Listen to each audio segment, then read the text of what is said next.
Hello, everybody. Welcome to Beyond Hegemony. I'm here with Gary Turner today. Wait, is Sahana going to join us today? Not today. She's on a different. Okay. She's speaking at an event today.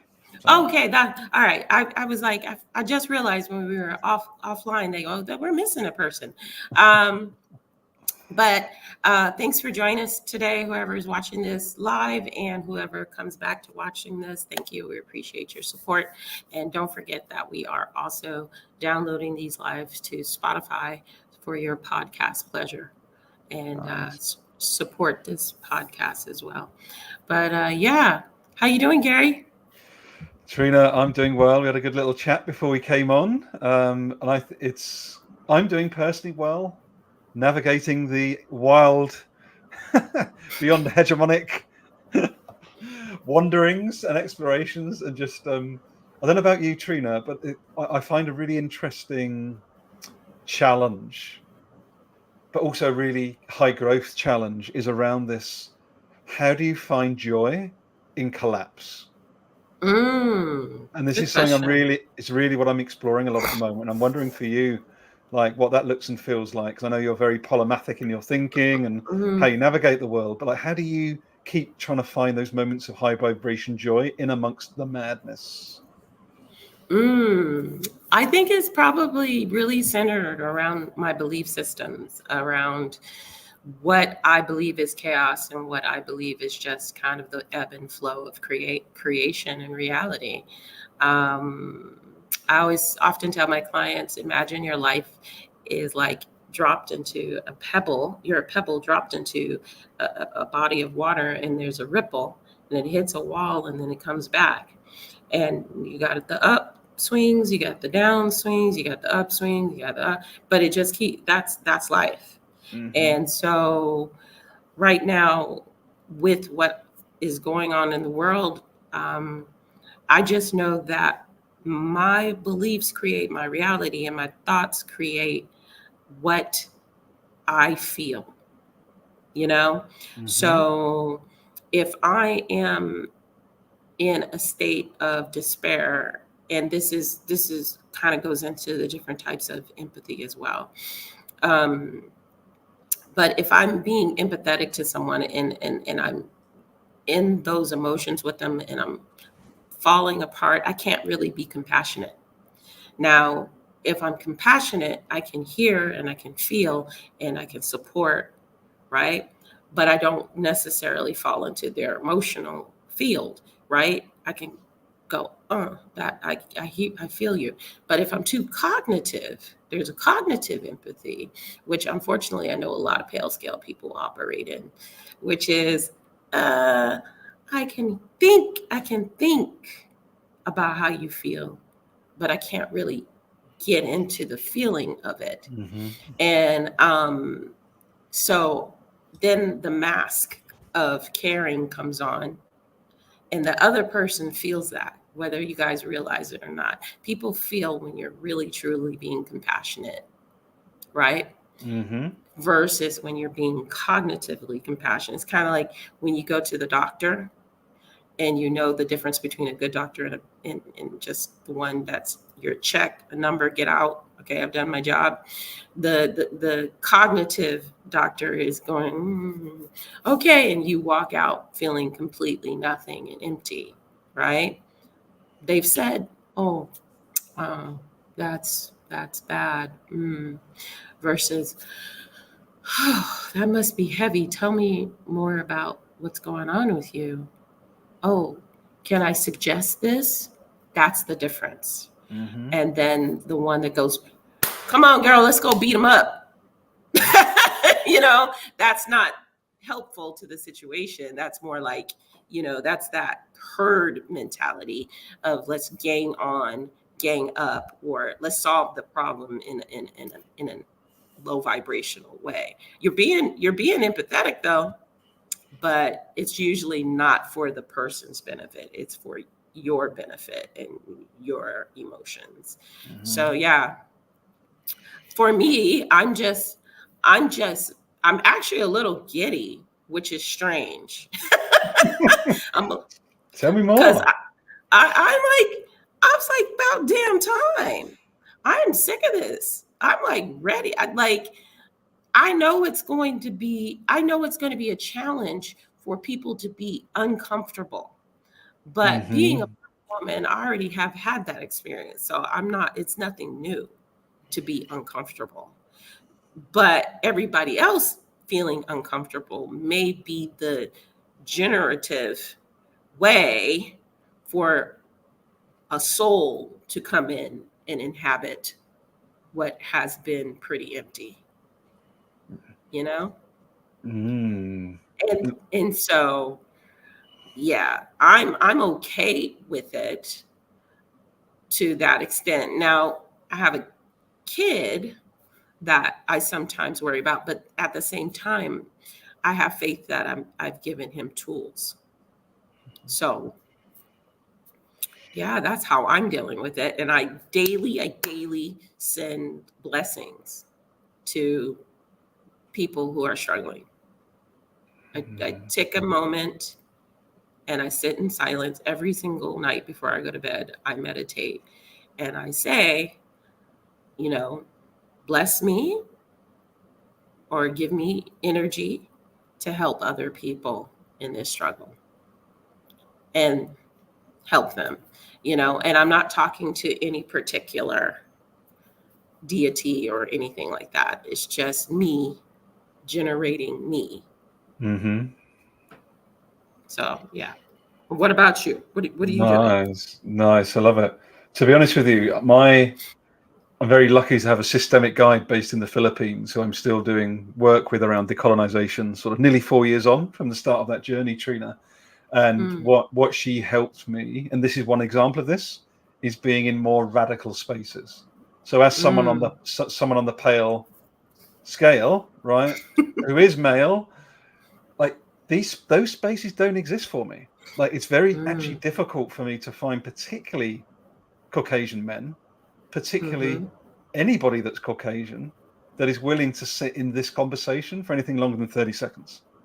mm, So actually, a lot of where I'm trying to find my joy is, me, you, Sahana coming together with our guests, me running being the chair of the local Green Party, who are looking to really drive change in a very different way in the local community. So I'm having to find, and I'm enjoying finding, and that's where I'm getting my joy, is by finding these more radical spaces, whether it's friends, whether it's organizations, whether it's spaces. And what I witness, what I observe, I mentioned to you before we popped on air today. So I've had conversations with a couple of CEOs within the extractive industries, where I sit, totaling 10 billion euros in revenue, these companies. mm, And what was so striking to me in the conversations, Trina, was the increasing incremental of self-awareness and a little bit of vulnerability, all those good things. Yeah, we need all of that. right. However, zero centering of the global majority, zero centering of the harm unfolding in all the different countries and Mm, conflicts. And I think that to me is the most interesting when you talk about bridge or gateway. Like mm-hmm, what I see as beyond hegemony, what might happen as all of this old world thinking and narratives collapse, is there's enough of an aperture that people will be forced, who are on the pale scale, to go, mm-hmm. shit, like you said, I've got to connect head, heart, gut. I cannot live above the neck anymore. I can't do That's it. right. Like it's not sustainable for my bloodstream, my inner workings, to live Right. walking around on above the neck. So that's where I'm finding my joy, is in these more radical spaces. And I can see these interesting beyond hegemonic bridges Mm-hmm. starting to form. But they've got a long way to go. They've got a long, long, long, long, long way to go. Well, the understanding and caring for other people has to start with oneself. So just the fact that there is some vulnerability and uh, some self awareness is a good thing. Yeah, but it really is not going to be the impact for, radical change until that reverberates out to everyone else. And I think sadly what has happened in the hegemony narcissistic hellscape that it has created is they are very good at putting on masks and mimicking caring and empathy and a desire for change, but it's to the same end. You know what I mean? Which is profitability Yeah. and keeping things exactly as they are, you know? And that lack of desire for change is, I think, at the root. You know, they just want to keep holding the golden coins as much as possible. But isn't this fascinating though, Trina, when we think about it? Mhm. How many billions of dollars a year are spent on McKinsey and management consultants to do some transformational change, right? But it's all external, right? I'm yet to find. That's not true. There's a couple of organisations I know that I'm closely working with who do Mhm. genuine inner mindset work at the corporate level.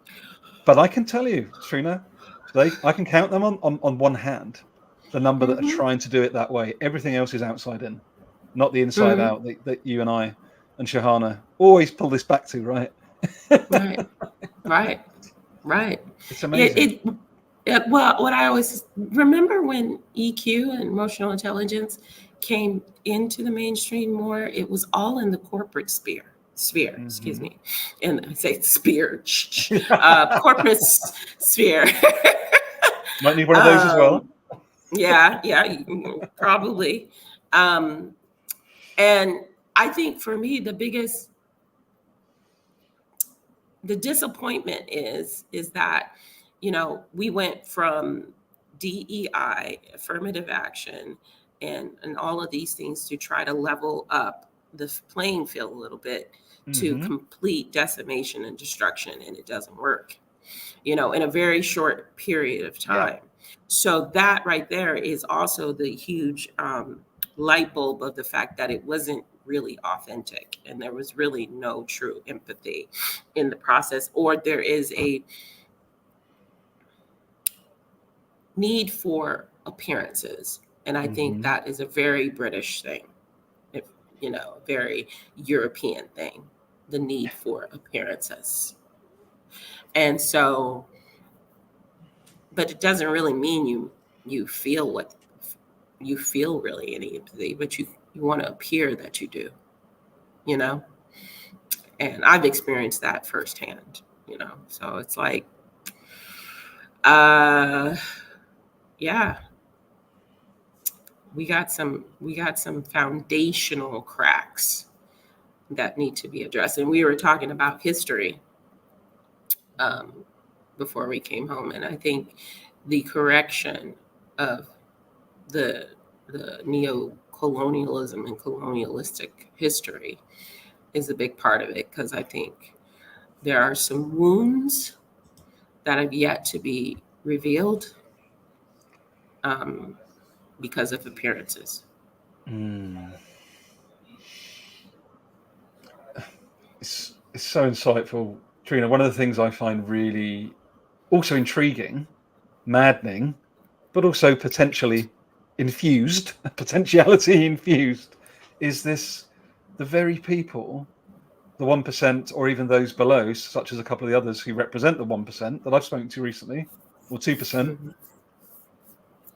they're yet to join the doctrina that it's in their interest to do this work and for their kids and their grandkids. Like, there's a complete disconnect, like that story Mhm. of separation. To like, somehow we need to get them to understand this is actually like for egoic people, like to do Mhm. this inner work is really good for you too. Like, but Mhm. you know, it's fascinating though. Trying to get that message across is unreal. It's unbelievable. I think they're just in the prison of their own privilege. You know what I mean? So there's a cognitive dissonance of around what is really happening in the world. It's like this computer program running all the time that doesn't have space for any new data. You Mm, know, it's so disruptive. It's so like, I mean, like I have clients from across all cultural spheres, and the ones that struggle the most around this concept are my pale scale folks, and I'm saying, like, what are you afraid of, you know? And it's usually just their security and safety has been um, placed in the narrative, you know? And even though they know that the narrative is not benefiting them at all, they still are afraid to look at the narrative to say, I don't think this is benefiting me, but I'm afraid to do anything else about it because maybe it'll get worse. I think that's it. They think it'll get worse, you know, rather than getting better. But you got to go through the fire, right? You got to hit, as they say, you got to hit rock bottom sometimes. But I really don't even think you need to hit rock bottom. You really just have to go, this is not working for me. Okay.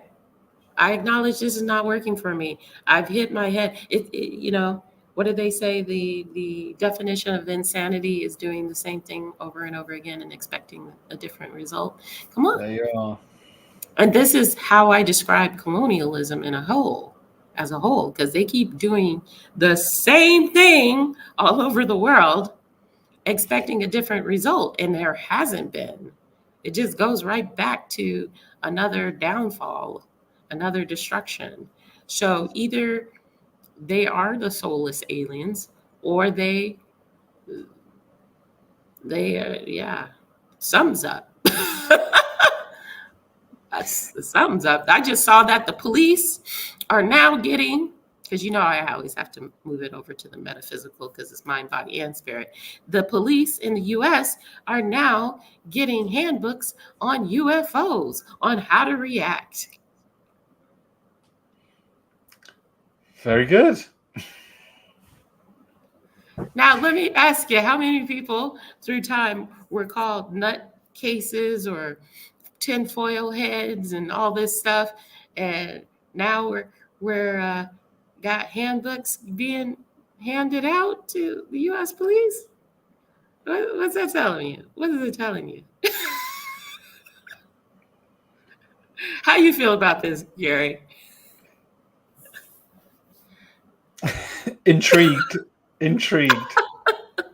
Yeah, I asked my son, what are you going to do if the aliens come down and just big ships start landing all over the planet? What are you going to do? And he goes, I don't know.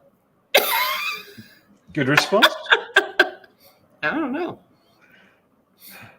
Have a chat. Have a cup of coffee if I want one.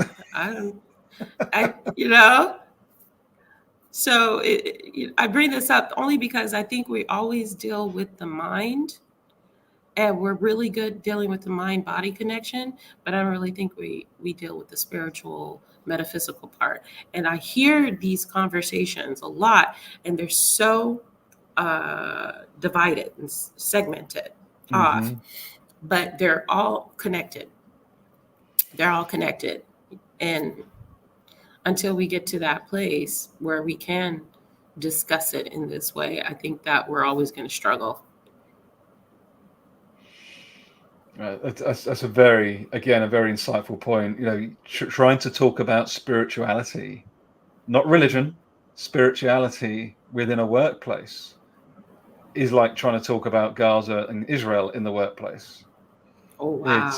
They've got the same level of hot potato energy around them. It's so fascinating. And come back to your point earlier, I think, as well, around just that invulnerability to sit in discomfort and to go, I don't have all the answers. It doesn't actually make sense to me right now, and I'm okay with that. That very simple act of, I don't know, and I'm going to let myself walk forward 2 steps without knowing. Like, that's just how much the mind's been colonized to say, you must have assurance. Do not take that next step unless you know 100% what it's going to look like. And it's like, what? It's just like, what? Nobody has all the answers. That's why I always tell people, like, if I do any kind of shows or whatever, don't call me an expert. I'm not an expert. I'm fumbling around in the dark just like everybody else. I just am able to formulate a sentence in a coherent way, better than our president. So, like, it's last two presidents actually. I just think that what happens is that this world is so I don't think we were as fear-based as in antiquity as we are now, because fear is a part of the machine. And it's an energy, and that's why I always bring it back to that, because all things are energy. All things are energy. And until we bring that piece into the conversation in all levels, rather than, it's brought in, but it's usually brought in to mean a woo-woo type of thing rather than a fact, science-based thing. You know what I mean? But the evidence is there that it is intrinsically connected, and that the hegemonic powers know this better than we do. I'm going to do so. May I, with your permission, Trina, I'd like us to share, Mm-hmm. because I think it's really good timing to share a little bit about our guest that's coming up on the 25th of September. Awesome. Yeah, let's do that. What do you think? I'm going to just do a quick share screen. Mm-hmm. Just so everybody, hopefully you'll be able to join us on the 25th. It'll be myself, Sahana, and Trina with Dr. Amina. And I'm pretty excited about this, Trina. Yeah, I am too. We chatted through your connection, and definitely, I think she's going to be awesome. And I love her background. Yeah, I just think there's something. What I really enjoyed as well is that how that guest, how Dr. Amina came about, was Mm, a use of technology as a tool, right? LinkedIn, right? right, right. Generatively used. Oh wow, that's a nice post. Hey, Trina Shahana, have you seen Dr. Amina's work? Oh yeah, let's maybe look at trying to get on a guest. Like really positively high vibration, generative, Mm-hmm, mm-hmm. and it was still technology, right? Right, However, right. look what happened with the UK riots. That was also just technology, right? But how Yeah, is the tool used? And I think this is right. what I keep trying to talk to people about. Is like technology is agnostic. It's what the humans are doing with it, right? Exactly. Exactly. Well, it's the same. It's with everything. Like anything that it could be, even with currency and money and things. It's the people behind the use of the tool. It's a tool. You know what I mean? And so many times, like, they personify tools Mm, rather than, you know, making it what it is. It's just a thing that's supposed to help connect to another thing. And the personification of all these type of things, I mean, even corporations really have led to the downfall. You know, I remember so clearly, I think it was in like the late 80s when the US government gave personhood to corporations, and I was like, huh, how's that going to work? And now we see that's how it worked horribly. And it mhm. basically, we are no longer humans anymore because the corporations, and now we're many corporations. You see what I'm saying? Yeah, So yeah. there's like, and that's what we're striving for. Here on LinkedIn, all I see is this, this, mm, what's the word I'm looking for? Churning out of the same thing in the same way, looking for the same results, the marketing, the photos. The I was asked the other day, why don't you have your photo up anymore? I said, because what I do has nothing to do with the way I look. Why is that? Why is that such an important piece for you? Because people have this imagination that they can look at a photo and discern whether or not that person is good, bad, or anything in between. And you can't do that until you are in connection with someone. You can't judge a book by its cover, right? Love that. Mm-hmm. So I don't put my picture in there because there's going to be people who are going to discriminate against me. And there are going to be people who are going to hold me maybe at a higher esteem than I deserve. So I don't want either one of those things. Or the mucky men coming into your inbox either. That too. That too. Oh my gosh. Oh, I took, yes. I try not to mention that because the divide between the masculine and the feminine right now, or the men and women, should I say, is at a all-time high. And it's purposeful. It's purposeful. It's And crazy. It's really crazy, and I want to put it out there right now. Like, we definitely need to be doing our work, men.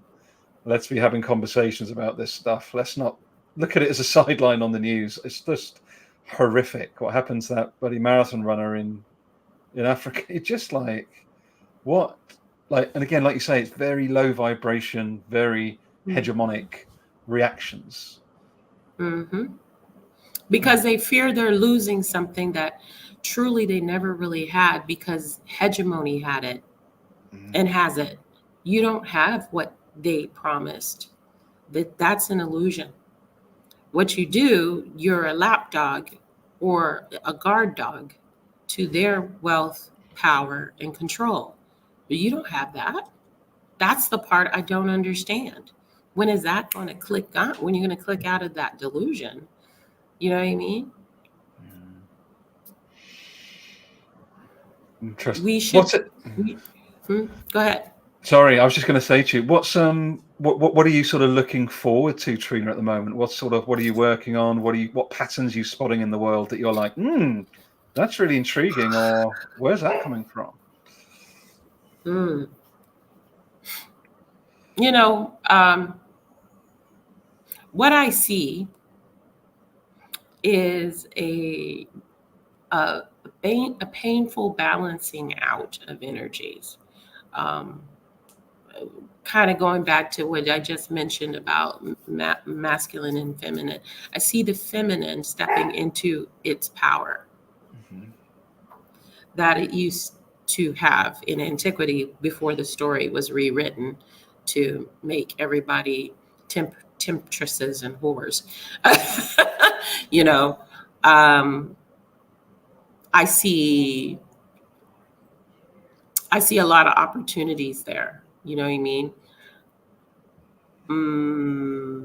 I'm looking forward to, gosh, I'm looking forward to 5 years from now because I see the next 5 years being pretty rough for the collective.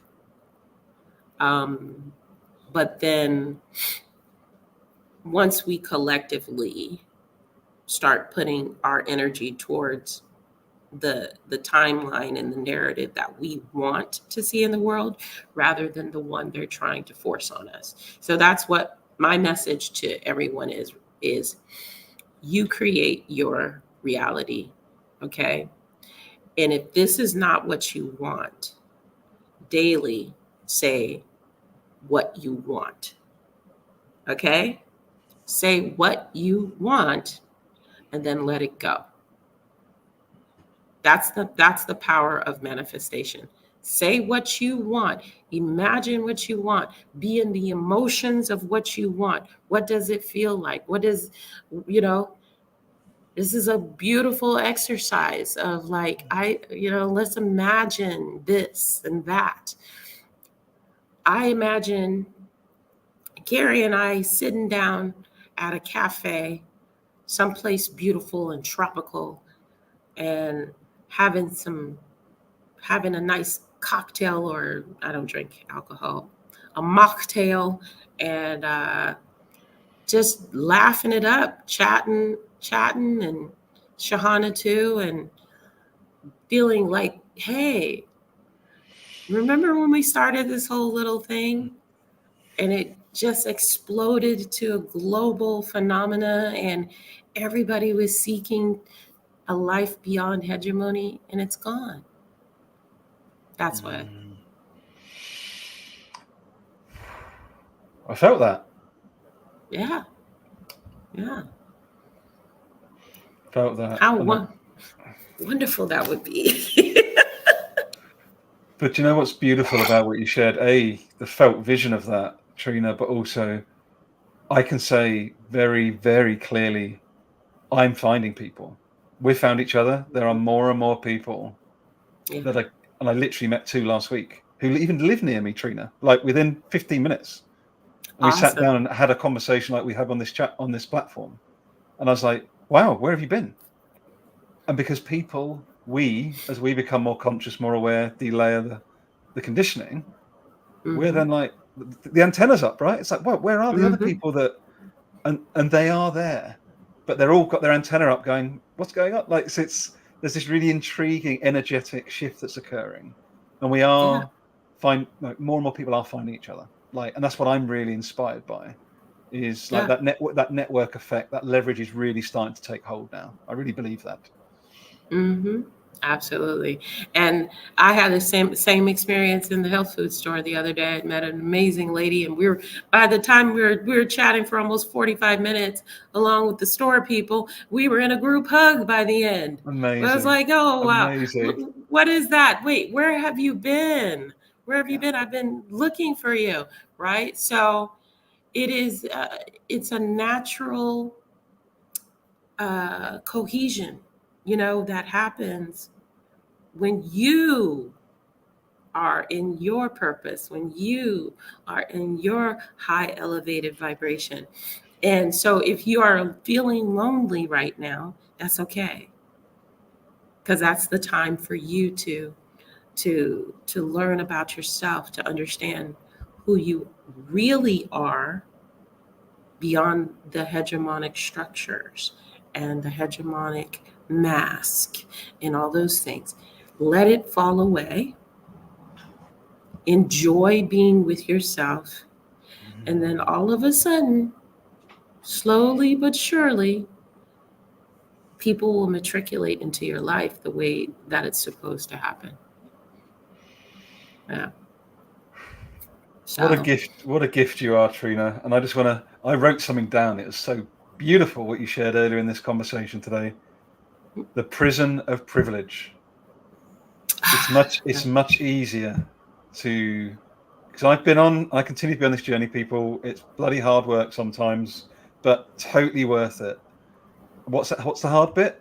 Letting go is the hard bit sometimes, because we've been conditioned for so long to keep hold of all this bullshit. But when we start letting it go, it's like, oh my God. yeah, Freedom, right? It's freedom. It truly is. It's amazing.